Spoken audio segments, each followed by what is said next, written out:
Imagine this. The fate of an entire world hangs on just one single impossible choice. A choice involving, like, a cosmic god, a hero carrying immense trauma, and this contest of champions unlike anything else. Sounds like pure fantasy, doesn't it? It absolutely is, but the dilemmas, Yeah. wow, they feel incredibly real, almost too real sometimes. Yeah.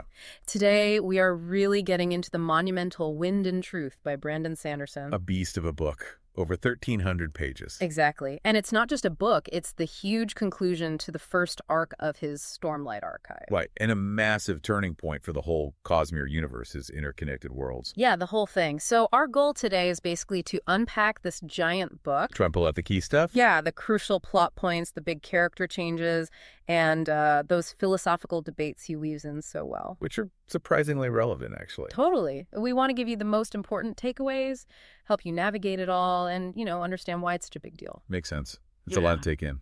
And just so you know, you are experiencing a unique two-host AI conversation powered by Google's NotebookLM for deeper, more dynamic book analysis. Right, so getting into the core of it. The premise is gripping. It really is. It's these 10 critical days. Everything leads up to this final contest of champions. Dalinar Kholin versus the god Odium. Yep. And the fate of Roshar, this storm-ravaged world, literally depends on the outcome. The stakes couldn't be higher. That structure, the 10-day countdown, it creates such intense momentum, doesn't it? Absolutely. It's like a thriller structure bolted onto an epic fantasy. Yeah. Each part is a day, and you feel that clock ticking down. How does he even manage that tension without losing the character depth? Well, that's the interesting part. The compressed timeline, paradoxically, almost forces that psychological depth. How so? Because the characters are under such extreme pressure, they have to confront their deepest issues, make these massive choices right then and there. Ah, so the deadline makes their transformations feel more potent. Exactly. More immediate, more earned, because we see them forged in that fire. Okay, so with that pressure cooker set, let's talk about the people in it, and we have to start with Kaladin Stormblessed, right? Fan favorite, for sure. He's carried so much weight, but here he's actually stepped down from leading the Windrunners. Which is a huge shift for him. And he's off with Sith San Naturo, the former assassin in white, heading to Shinovar. On a very specific mission, confronting the Herald Ishar. The corrupted Herald Ishar who's been messing with Seth's head. Yeah, feeding him those telepathic voices, making Seth think he was, divinely guided. And those flashback chapters for Seth, Mm-hmm. they are just heartbreaking. Oh, absolutely tragic. You see how the religious manipulation, the family trauma, how it all twisted him into the truthless. A weapon, basically. Just looking for someone to tell him what's right. Yeah. Broken. But Kaladin's role in this, Yeah. It's amazing. He's not just a warrior anymore. He's like a therapist, a mentor. Helping Seth see his own agency, his own worth.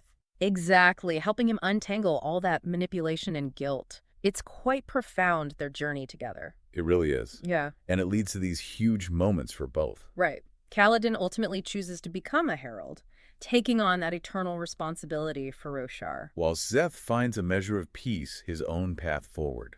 And Kaladin's final ideal. This is maybe one of the most important parts. I will protect myself so that I may continue to protect others. Mm-hmm. That's revolutionary for the genre, isn't it? Totally. It pushes back against that trope of the hero who just burns themselves out completely. He's saying self-care isn't selfish.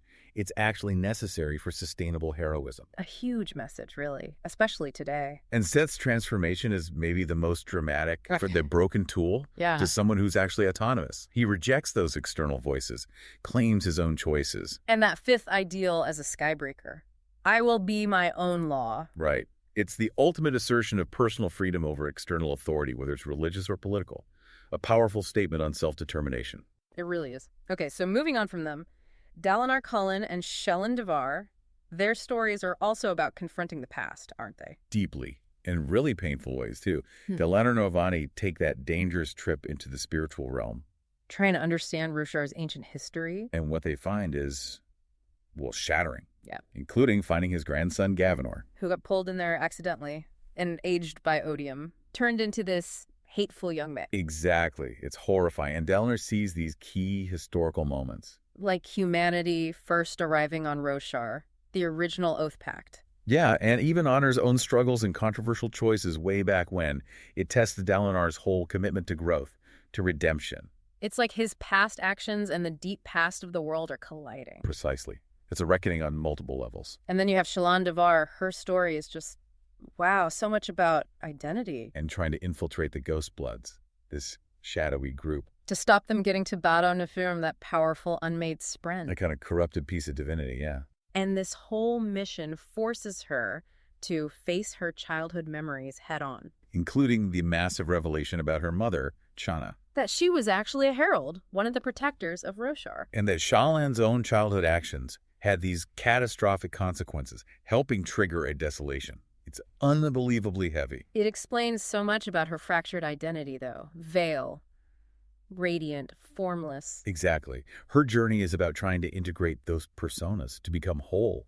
It's such a powerful metaphor for anyone struggling with different selves. And her capacity for forgiveness, even towards her mother and even towards Ba'ado Mishram, that feels like huge growth. It really does. It shows this deep empathy that goes beyond just seeking revenge or justice. We also can't forget Dalinar Kholin. He really steps up in this book. Oh, absolutely. Leading the defense of Cosmere against impossible odds. That whole battle sequence is incredible, and he loses his leg. But his resilience is amazing. His leadership shines through. And that moment with his shard plate.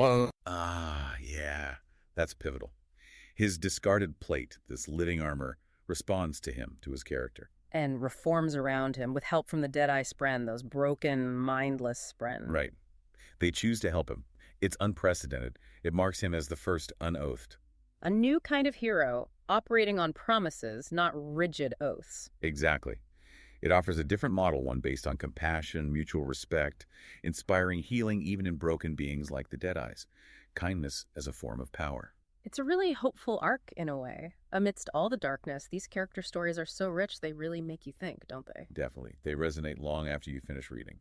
And for more insights like these, connecting literature to self-reflection, you might want to check out our Mindful Moments YouTube channel. It uses AI analysis to explore books in a way that genuinely encourages reflection and rational thought. Good point. Okay, so let's get to the climax. The contest of champions. The moment everything was building towards. And Odium's strategy. It's just pure cruelty. Utterly manipulative. Using the brainwashed, aged Gavinor Dalinar's own grandson as his champion. Forcing Dalinar into that choice. Kill your grandson or doom your entire world. It's a moral torture chamber. There's no right answer. And Dalinar's response, it's unexpected, isn't it? He speaks the words, "I understand you," to Honor's lingering power. Briefly becoming its vessel, yeah. A moment of profound connection. But he realizes a direct fight between him as Honor and Odium would just shatter Roshar. The collateral damage would be unimaginable. So he makes the ultimate sacrifice. He renounces his oaths, allows himself to be killed. To prevent that catastrophic divine battle, it's an act of incredible selflessness, but yeah, it looks like defeat. It totally looks like defeat because it allows Taravangian, Odium's vessel, to absorb Honor's power. Right, and become this terrifying new combined entity. Retribution. On the surface, yeah, it seems like Odium won. Game over. Darkest timeline. But looking at the bigger Cosmere picture, maybe not. That's the twist, right? While it looks like a win for Odium Taravangian, Dalinar's sacrifice actually messes things up for him. Ow! By absorbing Honor in that specific way, under duress, Taravangian becomes unstable, imbalanced. Like mixing oil and water almost. Sort of. It makes him a target for other cosmic players. Think Wit, maybe other shards. Dalinar essentially bought time. And fundamentally shifted the cosmic power balance for future stories. Exactly. It destabilizes Odium's apparent victory. It's a very clever long game move by Sanderson. Wow. Okay, so stepping back from the plot, what does this all mean? What are the big themes? Morality seems huge. Definitely. It's not presented as simple rules. It's messy, complex, about ongoing reflection. Dalinar choosing not to kill Gavinor, even at the cost of the contest that embodies it. And it fuels that core philosophical debate running through the book, the one between Dalinar and Taravangian. Utilitarianism, the needs of the many versus the needs of the few. Right. And Sanderson seems to argue pretty strongly against cold, calculated utilitarianism. Suggesting it can justify atrocities if you remove empathy. Precisely. He champions morality based on empathy, individual dignity, not just outcomes. It really makes you question that greater good logic. And the handling of trauma and mental health. It feels so ahead of its time for fantasy. It really does. Trauma isn't just waved away. It shapes characters, but it doesn't have to define them forever. Kaladin's struggle with depression, with PTSD, it's portrayed so realistically. Yeah, healing isn't instant. It's gradual. It needs support, therapy, self-acceptance. It's shown as ongoing work. Which makes it so much more relatable and honestly helpful. And Seath's recovery, too. From that deep religious manipulation and family trauma, it shows that healing is possible. Through community, finding help, and crucially reclaiming your own agency. It really normalizes these struggles, doesn't it? Using fantasy to make mental health journeys visible and understandable. Yeah. And Seath's story also critiques those systems demanding blind obedience, especially religious ones. Oh, heavily. His manipulation by Ishar, who's pretending to be divine. It's a stark warning about how spiritual authority can be twisted for control. The book really seems to advocate for a kind of spiritual maturity, questioning authority, making your own moral judgments. Seth becoming his own law is the ultimate expression of that, right? Internal ethics over external dogma. Exactly. Building your own moral compass based on experience and empathy. And identity. That's another huge theme. It's presented as so fluid. Not fixed at all. Shallan's journey is the prime example. Integrating veil, radiant, formless. Accepting all the pieces, even the painful ones, to become whole. It suggests authenticity comes from accepting your complexity, not rejecting parts of yourself. And Seth again moving from truthless, this label forced on him. Finding his own self-determined identity. It shows you can reject the labels others give you. It's about conscious choice, self-reflection, deciding who you want to be, not who others say you are. Really powerful stuff woven through the epic action. So looking at the book's impact, it's undeniably a major event in publishing, isn't it? Oh, huge. Comparable to the big fantasy milestones. And its sophisticated take on mental health, the psychological realism. It feels like it's setting new standards. I think so. Plus, the continued commitment to inclusive representation, LGBTQ plus characters treated positively. It shows the genre maturing. Definitely. And for the Cosmere, the creation of Retribution is a game changer. Absolutely. Merging Odium and Honor reshapes the entire cosmic landscape.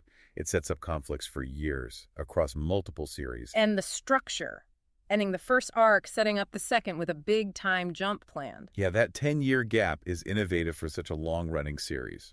A new model, maybe? It's also interesting how it's being used educationally now. Right, in classrooms, discussing the ethical dilemmas, the complex character. And commercially, I mean, the sales numbers were massive, shows epic fantasy is still a powerhouse. Absolutely. And for anyone wanting to dig even deeper into all these themes and ideas. Remember our Mindful Moments channel and our podcasts? They offer more in-depth AI analyses that really encourage critical thinking about the books. Good reminder. So we've journeyed through Wind and Truth. Epic scale, deep characters, tough questions. It's been quite the ride. As we wrap up, here's something to think about.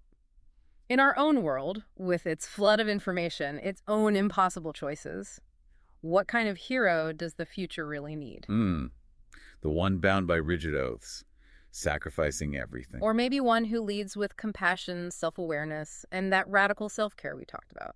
Something to ponder. Definitely food for thought. If you're eager to explore Wind and Truth in even greater detail, click the link on screen for the in-depth book analysis. Subscribe, share, purchase via link, and think critically.